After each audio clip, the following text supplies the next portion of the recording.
Football world cup था, बल्कि मैं इसलिए भी कह रहा हूं कि बहुत सारी चीज़ें जो इसके साथ अडह हो गई थी, बहुत सारी चीज़ें जो इसके साथ चिपक गई थी, the political thing and all, उस पे भी हमने लाजमी बात करनी है। क्यों तकरीबन बहुत सारा जो आवाम है वो स्पेन को फेवर करने लगा था अर्जेंटीना को छोड़ के, और इस मैच में क्या कुछ हुआ, क्यों Argentina was not playing with the ball and playing with the fowls. This is one discussion जो कि हमने लाजमी करनी है। और क्या अब आने वाले जो वर्ल्ड कप्स हैं उसमें उनके जो फाइनल्स हैं, क्या अब सुपर बोल टाइप उनका जो हाफ टाइम शो है वो एक रेगुलर हो जाएगा। I hope you saw the half time show, पूरी दुनिया उमड़ आई थी भाई उसमें। या पूरी दुनिया definitely, I mean like USA के अंदर वर्ल्ड कप हो रहा हो और इस तरह का half time, I think nobody is gonna miss that anyways. खैर, कल जो वर्ल्ड कप फाइनल था उसमें ऑब्वियसली हर कोई एक्सपेक्ट कर रहा था कि शायद अपना दूसरा वर्ल्ड कप अर्जेंटीना जो है मेसी की क़यादत में क्लिंच करने में कामयाब हो जाएगी। वर्ल्ड कप की एक खास बात ये भी रही है कि इसमें सब्सटीट्यूट्स ने आके बहुत सारे गोल्स किए हैं और कल के मैच में भी यही हुआ। जिस तरह से गोल फेरेट ने स्कोर किया द 106 मिनट एक्स्ट्रा टाइम में, और उसके बाद कौन एक्सपेक्ट कर रहा था कि वहां से अर्जेंटीना में कैन मेक अ कमबैक। इस पर बात कर लेते हैं। मीर शब्बर अली स्पोर्ट्स जर्नलिस्ट हमारे साथ मौजूद हैं और हमारे साथ गौहर जमान भी मौजूद हैं, एक्स फुटबॉलर, इंटरनेशनल फुटबॉल में पाकिस्तान का नाम रिप्रेजेंट कर चुके हैं। बहुत बहुत शुक्रिया आप दोनों के वक्त के लिए। पहले गौहर आपकी तरफ आते हैं।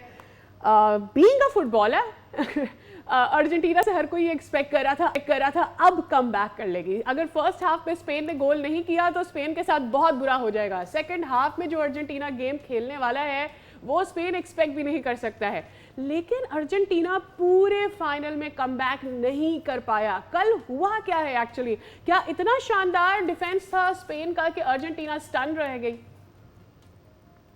सबसे पहले आई एम रियली ग्रेटफुल कि आप लोगों ने मुझे ये मौका दिया कि I have to express my feeling as well. असल में अगर आप देखें ना, तो स्पेन का सिर्फ इस मैच में हम एनालिसिस नहीं करें, थ्रू आउट द टूर्नामेंट करेंगे। They concede only one goal in the tournament. It's mean they are the best defence so far. और हमेशा याद रखिए, एक वो है कि जो स्ट्राइकर्स होते हैं वो मैचेस विन करके देते हैं, लेकिन जो डिफेंडर्स होते हैं वो आपको चैंपियंस बना देते हैं। और I think what they doing, आप खुद सोच लें कि जो डिफेंडर्स, जो स्पेन की जो टीम थी, जो स्पेशली मिडफील्ड और defence line perfect. I think इस टूर्नामेंट का सबसे टॉप क्लास की मिडफील्ड और डिफेंस लाइन जो थी ना, और इतना इतना डिसिप्लिन और इतना कम्पैक्ट डिफेंस मैंने वो नहीं देखा था। और इसके अलावा जी जी प्लीज गो सॉरी, ऑन। एक ऐड करूं कि मैच उस टाइम खत्म हो गया था जब अर्जेंटीना के फर्नांडिस को अननेसेसरी जो है ना, वो दूसरा येलो कार्ड के जैसे वो रेड कार्ड हो गया, तो फिर वो 10 प्लेयर से हो गए। तो 10 प्लेयर से ऑलरेडी स्पेन ने इतना इतना अंडर प्रेशर किया था कि इससे पहले आप लोग डिस्कस कर रहे थे कि अर्जेंटीना बड़ा फिजिकल जा रहे थे। स्किल को कंट्रोल करने के लिए आपके पास एक ही रास्ता है, you have to be body contact physically, and आपकी कंडीशनिंग इतनी अच्छी होनी चाहिए कि मतलब है कि अगर आप वो एक दफा बीट करें, दो दफा आप उसके सामने आ जाए। तो वो फिजिकल कंडीशनिंग और फिर आपकी फिजिकल कांटेक्ट, इसी से आप स्किल्स को जो है ना डिफ्यूज कर सकते हैं।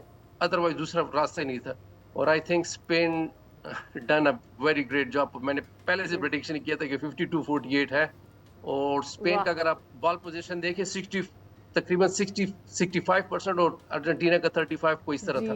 जी तो अच्छा, गौर भाई, सब आपने जो बात की है ना, एलन शेरर ने भी अपने एक प्रोग्राम में बात की कि yes football is a contact sport और उसमें सारी चीज़ें होती हैं, लेकिन आपकी ही इस बात को लेके मैं शब्बर के पास जाऊंगा। शब्बर, कल जो हुआ है, अब मैं सिर्फ अभी पढ़ रहा हूँ और फॉक्स न्यूज़ ऑस्ट्रेलिया ने अपने पेज पे लिखा है, it's a disgrace, Argentina was a disgrace last night. Do you agree to that? Because ऐसे सिर्फ ऑन द फील्ड ही टैकलिंग नहीं, और हमने इससे पहले भी देखा है कि कितना ज़्यादा अर्जेंटीना ने रफ गेम खेला है, बट ऑफ द फील्ड जब मैच ख़त्म हो गया है उसके बाद प्लेयर्स को पुल करना, ब्रॉल में आना, बाज़ाब्ता एक जूनियर प्लेयर को तो दो अर्जेंटीनन के प्लेयर्स ने पकड़ के ऐसा मारा है जैसे यहाँ पे गली मोहल्लों में फड्डे हो रहे होते हैं। So do you agree to that कि Argentina was focusing somewhere else other than football last night?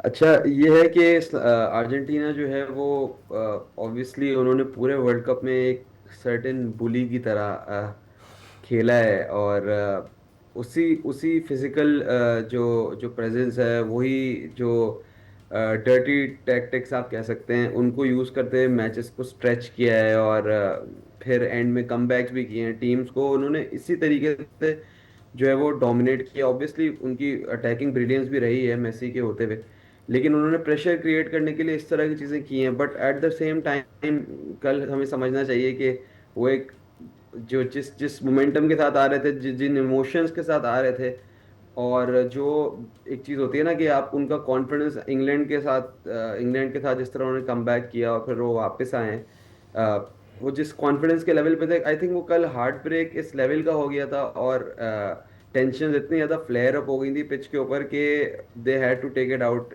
Somewhere और शायद उन्होंने यही किया। और ऑब्वियसली उनको बहुत ज़्यादा क्रिटिसिज्म फेस करने के लिए फेस करना पड़ रहा है, और लोग प्रॉब्ली बहुत गलत गलत अल्फाज भी इस्तेमाल करें अर्जेंटीना के अगेंस्ट। बट वही वाली चीज़ है, उन्होंने एक आइडेंटिटी डेवलप की, और वो आइडेंटिटी पॉजिटिविटी की तरफ भी गई, और वो आइडेंटिटी कल रात आपको एक नेगेटिव शक्ल में भी नजर आई। इसका कितना, इससे पहले कि गौहर साहब की तरफ जाएं, सिंस भी आपसे ये बात हुई है तो इसको आगे भी ले जाते हैं, कितना ज़्यादा इसके ऊपर डिपेंड कर रहा होता है कि आपका मुल्क एक वर्ल्ड कप के लिए कितना तरस रहा है। फॉर एग्जांपल हम देखते हैं क्रिकेट के लिए, हम देखते हैं कि इंडिया में इस तरह की हरकतें बहुत ज़्यादा होती हैं, Indian team at times aggressive भी हो जाती है। So it comes down from the nation कि वहाँ से कितना पॉलिटिकल प्रेशर, अदरवाइज कितना प्रेशर है। जितना अर्जेंटीना को रूम मिला था, आप देखें नेतन्याहू, डिफरेंट और ममालिक के जो हेड्स हैं वो अर्जेंटीना के लिए रूट कर रहे हैं। दुनिया एक प्रेशर लेकर बैठी हुई है कि अर्जेंटीना ने सेकंड वर्ल्ड कप मेसी की क़यादत में जीतना है। सो आई थिंक उसने भी बहुत ज़्यादा एड अप किया कल जो हमने पिच पर देखा।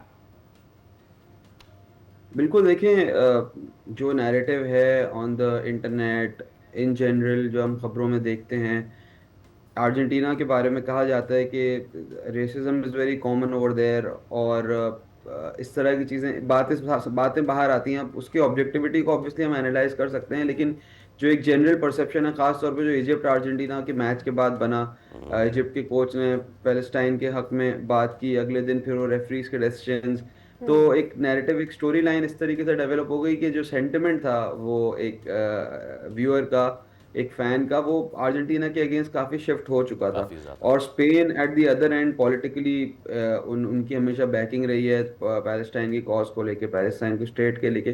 तो अक्सर जो एक जनरल सेंटिमेंट था, वो चाहता था कि स्पेन जो है वो जीते, और एक उनके लिए खुशी का मौका था। और Argentina despite Messi's, despite how much people love Messi, end में जो नैरेटिव की वॉर थी, जो इमेज की वॉर थी, वो अर्जेंटीना के हक में नहीं आ पाई।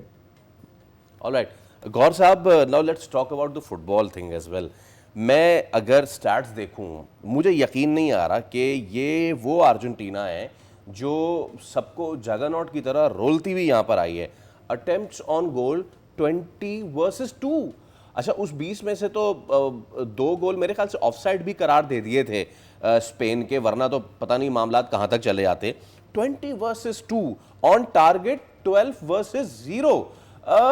ये क्या सिर्फ इसको एट्रीब्यूट हम करें उस स्ट्रॉन्ग मिडफील्ड और डिफेंस को स्पेन की, या फिर there was something else going on in Argentinian minds? Definitely अगर आप देखें ना, तो मैंने आपको पहले उससे कहा कि जो स्पेन की जो टीम थी, they are well discipline in defence, they are well discipline in midfield. जब आप, और ये हमेशा बिल्डअप करते हैं डिफेंस लाइन से, गोलकीपर, डिफेंस, और फिर ये अपना बॉल पोजीशन रख के मिडफील्ड में आते हैं और इनका पूरा कंट्रोल होता है। और सबसे जो स्ट्रांग पॉइंट है स्पेन का, जैसे ही दे लूज द बॉल, इनकी हाई प्रेसिंग, इतनी टॉप क्लास की प्रेसिंग है कि विद इन सेकंड्स ये बॉल दोबारा गेन कर लेते हैं। ये चीजें मेक डिफरेंस, और आप देख लें इसमें तकरीबन 7 to 8 प्लेयर्स बार्सिलोना के खेल रहे हैं। आप खुद सोच ले, वो जाहिर बात है एक ही टीम में खेल रहे हैं, एक ही उसमें इनकी मेंटालिटी, इनको सोचना, इवन ये आंखों के नजरों के साथ जो है ना ब्लाइंड पासेस, ये ऐसे ब्लाइंड पासेस खेल लेते हैं, लेकिन वो बंदा वहां पे पहुंच जाता है। क्यों? ये आपकी वो कोऑर्डिनेशन, वो कॉम्बिनेशन होती है, और ये एक टीम में आप खेल के ही आपको मिलती है। वो इस तरह नहीं है कि 2 लड़के वहां से लिए, 2 मैड्रिड से लिए, 2 इधर से लिए, तो फिर ये कॉम्बिनेशन आप बनाओगे, कभी नहीं बनेगा। पिछले साल भी, पिछले जो वर्ल्ड कप बार्सिलोना, ये स्पेन ने जीता था, तो उसमें भी बार्सिलोना के मैक्सिमम प्लेयर थे। और मैं बार्सिलोना की जो फुटबॉल फिलॉसफी है और स्पेन, जाहिर बात है बार्सिलोना स्पेन की टीम है, टिका टिकी स्मॉल साइड, मतलब छोटा छोटे पासेस खेलकर ब्राजीलियन टाइप इनका वो है। पहले यूरोप का स्टाइल था, डायरेक्ट स्टाइल ऑफ प्ले था, वो शॉर्ट शॉर्ट लॉन्ग खेलते थे। लेकिन स्पेन बॉल पोजीशन रखती है और बॉल पोजीशन रख कर वो अपोनेंट्स को इतने थका देती है, फिर ये अपने आप हर चीज अपने कंट्रोल में लेती थी। whenever they want to attack, ये अटैक करते हैं। जब ये चाहते हैं बॉल पोजीशन रखें, बॉल पोजीशन रखते हैं और बॉल पोजीशन विद एम रखते हैं। They are looking Absolutely. for penetrating pass, they are looking for Yamal, they are looking for their strikers और पैडरी और इस टॉप क्लास की मिडफील्ड। आई थिंक यकीन करें एक कंप्लीट टीम, अगर मुझे इस इवेंट में पूछा जाए तो Spain was a complete team, defence, midfield, strikers, top class की टीम। बिल्कुल। कल हमने देखा, ऑब्वियसली कल हमने देखा कि उनके कोच बहुत ज़्यादा बैंग कर रहे थे, यमाल के ऊपर बहुत ज़्यादा कर रहे थे, बहुत ज़्यादा उनका हमने देखा ओयार जबाल के ऊपर, यानी उनका वो जो ओवरऑल फॉरवर्ड था उसके ऊपर उनकी खासी था कि उसी अटैक की तरफ से जाएंगे, बट देन फिर वो अपना मिडफील्डर का एक उनका रोल रहता है, डिफेंडर्स का एक उनका रोल रहता है, वो हमें नज़र आया, बार बार नज़र आया। लेकिन हम अर्जेंटीना के बारे में भी ये बात करते हैं कि उनका जो अटैक सेकंड हाफ में नजर आता है, यानी लेट भी दे मेक अ कमबैक, वो ऑब्वियसली उसके बाद उनके पास भी बॉल पोजीशन हासिल करने की सलाहियत है, उनके पास भी अटैक करने की सलाहियत है। कल क्या अर्जेंटीना ने मिस किया है स्पेन के अगेंस्ट के कल हमें बिल्कुल भी 20 वर्सेस 2 गोल अटेम्प्ट्स नजर आते हैं, पोजीशन हार्डली 40% नजर आती है। What happened there? मैम अगर अर्जेंटीना को आप देख लें ना, Argentina throughout the match depress रही, वो अपने सेकंड अपने उसमें खेल रही थी। अर्जेंटीना जो थी काउंटर अटैक की तरफ देख रही थी कि ट्रांजिशन में व्हेन यू, हमेशा याद रखें कि जो टीम ट्रांजिशन में टॉप क्लास की टीम होती है कि व्हेन यू हैव बॉल और यू आर एन अटैक और यू लूज द बॉल, कैसे आप दोबारा डिफेंस में ऑर्गेनाइज होते हो, और if you lose the ball and then you win the ball, मतलब है कि जैसे आप डिफेंस से आप अटैक में जाते हो कि आप डिफेंस कर रहे हो और जैसे आप अटैक के लिए वो करते हो तो आप बॉल विन करते हो, कैसे आप अटैक करते हो। अर्जेंटीना काउंटर अटैक के लिए देख रही थी और आप अगर देख लें इस मैच में आपने देखा होगा जैसे ही मेसी को बॉल मिलता है तो वो कोई ना कोई ऐसे टैकल कर देते हैं कि वो मैच जो मोमेंटम है वो बन नहीं पा रहा था। एट द एंड ये एक बिल्कुल क्लियर है कि जब आप एक गोल से मैच जीत रहे हो और डाइंग मिनट्स हो तो फिर आप थोड़ा बहुत अंडर प्रेशर होते हो, थोड़ा बहुत होते हो। उसमें भी अगर आप देख लें तो अर्जेंटीना ने बॉल पोजीशन इतना कम नहीं रखा, ज्यादातर इन्होंने बॉक्स में जो है ना क्रॉसेस किए, उससे जो है ना वो क्रिएट हुआ थोड़ा बहुत प्रेशर स्पेन पे। लेकिन that's very normal in football के अगर मतलब है कि जाहिर बात है कि एक टीम वर्ल्ड कप हार रही है तो वो अपना पूरा जोर लगाती है, उसके साथ आती है अपना बॉल पोजीशन। जैसे वो आप देख लो अर्जेंटीना लास्ट में भी जो है ना शॉर्ट लॉन्ग खेल रही थी और कोशिश कर रही थी कि किसी तरीके से जो है ना, और उनको 2 चांसेस भी मिले, लेकिन ओवरऑल स्पेन ने बड़ा कंट्रोल मैच खेला है। कोई ऐसा नहीं है कि आप कह सकें कि नहीं स्पेन नहीं, आई थिंक मैंने पहले से प्रेडिक्ट किया था कि Spain deserve be a world champion. Absolutely. और शब्बर 16 साल बाद they have one it again. Now हमने देखा कल कि बहुत सारे लोग जो थे वो स्पेन के फेवर में थे, अब अर्जेंटीना वाज लूजिंग। वो अब नैरेटिव की साइड, द नैरेटिव वॉर ना एक तरफ छोड़ें, बट क्या अर्जेंटीना जिस तरीके से पूरे टूर्नामेंट में खेलते आया, right from Cape Verde to Egypt and all, were they going for the same style of play कि अच्छा जनाब अगलों को करने दें, then we'll come back, we'll catch them with surprise, हाँ, एंड देन हम वो करेंगे। और अगर इसी तरह आ रहे थे तो फिर कामयाब नहीं हो सके इस मामले में वो। देखें अगर नो केप डाउट वर्डे, के जी शब्बर प्लीज गो ऑन जी। देखें केप वर्डे होना, इजिप्ट होना, इवन इंग्लैंड होना is a very different story, Switzerland होना is a different story, but when you are playing against Spain they come up with a very very very different very solid style of play। और जिस तरह गौर भाई ने कहा बिल्कुल वही बात मैं रिपीट करूंगा कि ट्रांजिशंस पे अर्जेंटीना देखता है कि हम लोगों को we will kind of sit back, we will press a bit, when we get the ball we will put the pressure back on the team. But Spain की वही वाली बात है, the the the pace, the quickness with which Spain जब Spain ball lose करती है या दूसरी टीम के पास बॉल जाती है तो स्पेन की टीम इतनी जल्दी ऑर्गेनाइज होती है और इतनी अर्जेंटली और इतनी तेजी से प्रेस करती है कि इतना आसान नहीं रहता। सेकेंडली, इवन जब स्पेन के पास बॉल होती है तो स्पेन वो बॉल गिव अवे उतनी आसानी से नहीं कर दीजिए जो इनके दूसरे नॉकआउट ओपोनेंट्स ने किया अर्जेंटीना ने। और अर्जेंटीना को ये बात पहले से पता होगी कि उनको कम मौके मिलेंगे, और जो कम उनको मौके मिले उस पे भी स्पेन ने इंश्योर किया कि वो प्रेस करें फौरन, वो अपनी डिफेंस को ऑर्गेनाइज रखें, और बड़े ही कॉन्फिडेंस के साथ और बड़ी बड़ी सॉलिडिटी के साथ उन्होंने अर्जेंटीना के जो भी पोटेंशियल अटैक्स बन रहे थे, जिस तरह गौर भाई ने कहा, मेसी के पास जब भी बॉल आ रही थी वो इंस्टेंटली जो है वो टैक्टिकल फाउल्स की तरफ भी जा रहे थे, और वो अच्छी फिजिकल प्ले के थ्रू बॉल को वापस छीन रहे थे। और वही बात कि मोमेंटम बिल्ड नहीं हो पा रहा था। This was a very different team than Cape Verde, Egypt, Switzerland, England. इसको आप ट्रांजिशन पे नहीं पकड़ सकते, इतनी ऑर्गेनाइज टीम है। एब्सोल्युटली। और मेरे ख्याल में कुछ क्रेडिट जो है ना शबर, हमें स्पेनिश कोच को भी देना पड़ेगा। लुइस पुएंटे ने जिस तरह से ही has been able to decide for every single match. आप बेल्जियम के अगेंस्ट देख लें, आप फ्रांस के अगेंस्ट देख लें, आप सोवन अगेंस्ट अर्जेंटीना देख लें, एवरी टीम के against he new his job and job was well done. I mean like कल भी मैं उनको मैच में देख रही थी, इससे पहले जितने मैचेस हुए उनकी स्ट्रैटेजी जो होती है अप अगेंस्ट ग्रेट होती है अगली टीम के। देखिए, जो लुइस डी ला फ्यूएंटे हैं वो स्पेन के यूथ सिस्टम से कोचिंग करते हुए आ रहे हैं, और स्पेन की जो टीम की खूबसूरती है वो यही है कि यही लड़के एक बड़ी ही छोटी एज से सेम तरह की फुटबॉल खेलते आ रहे थे। उनकी मशीन की तरह जो है ना, ये वेल ऑयल्ड मशीन की तरह है। और जो इस मशीन को चलाने वाला है ना वो डी ला फ्यूएंटे हैं, बिकॉज इन्हीं लड़कों के साथ और इसी सिस्टम में वो थ्रू द सिस्टम्स आए हैं। वो अंडर 20s और अंडर 19 तरीके से होते हुए वो नेशनल टीम में आए, और जब से वो आए हैं स्पेन को सक्सेस ही सक्सेस मिला है। Because he knows who are these, he knows these players since they were kids. He knows these players कि वो किस तरह की फुटबॉल खेलते हैं। और एक ऐसा सिस्टम है जो उनकी समझ लें उनके डीएनए में एच हुआ हुआ है, आप उसको उनसे निकाल नहीं सकते। और उनका कोच वो परफेक्ट बंदा है। 2022 में वो आए, 2024 में उन्होंने यूरो जितवाया, और 2026 में उन्होंने वर्ल्ड कप जिता दिया है। उसी तरीके से जिस तरीके से स्पेन ने 2008 में यूरो जीता था, फिर 2010 में वर्ल्ड कप जीता, फिर 2012 में फिर यूरो जीता। तो स्पेन जब आती है तो एक कंसिस्टेंसी के साथ आती है, एक बड़ी जबरदस्त ईयर्स ऑफ प्रिपरेशन के साथ आती है, और नियर परफेक्ट जो है वो एक लॉन्ग टर्म प्लानिंग जिस तरह की स्पेन की है, उस तरह शायद ही किसी और फुटबॉलिंग ऑल राइट, बिल्कुल ठीक है। गौर भाई, लास्ट कमेंट, आप ने खेलने से लेके और आप कोचिंग और मैनेजिंग तक you are doing the thing, ठीक है।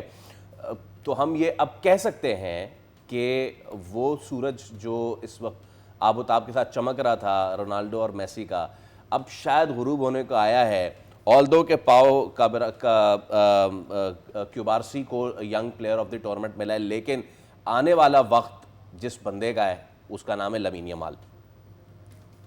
Definitely I am second you. Lamine Yamal जो है ना वो इस टाइम आई थिंक उसकी एज काफ़ी कम है, और जैसे मेसी और रोनाल्डो ने 4-4 वर्ल्ड कप खेले, तो आई थिंक यमाल और मेम्बापे ये इस पोजीशन में है कि ये मेम्बापे 2 वर्ल्ड कप और खेले, और यमाल जो है ना ही इज़ वेरी यंग। और लेकिन जो मेसी ने करके दिया ना, आई डोंट थिंक कोई करके देगा। विद 8 बैलन डोर्स, 2 वर्ल्ड कप, और मेसी पे डिस्कशन करना आई थिंक मेसी को ऑल टाइम फेवरेट। तो आई थिंक नो डाउट कि यमाल जो है आगे फ्यूचर का जो है ना, अगर आप उसको मैं बिल्कुल मेसी की जो जगह है वो यमाल वो तो नहीं, लेकिन जिस तरह मतलब है कि स्क्रीन पे हमें मेसी और रोनाल्डो नजर आ रहा था, तो आई थिंक नेक्स्ट जो फ्यूचर है वो हॉलैंड, मेम्बापे और यमाल। ऑल राइट, बिल्कुल ठीक है। गौर साहब और Mir Shabbar, thank you so much, बहुत शुक्रिया आपके वक्त के लिए। और बिल्कुल हम यही टाइम हम यही समझते थे कभी कभी कि क्रिस्टियानो रोनाल्डो से पहले रोनाल्डिनियो और रोनाल्डो द ब्राज़ीलियन वो भी तो जो है वो दे आर उनका कोई मुकाबला नहीं कर सकता, बट उनका मुकाबला हुआ और अब Lamine Yamal is the new. Well, congratulations to Spain. इसी के साथ एक ब्रेक ले रहे हैं, दोबारा हाजिर होंगे, स्टे विद अस।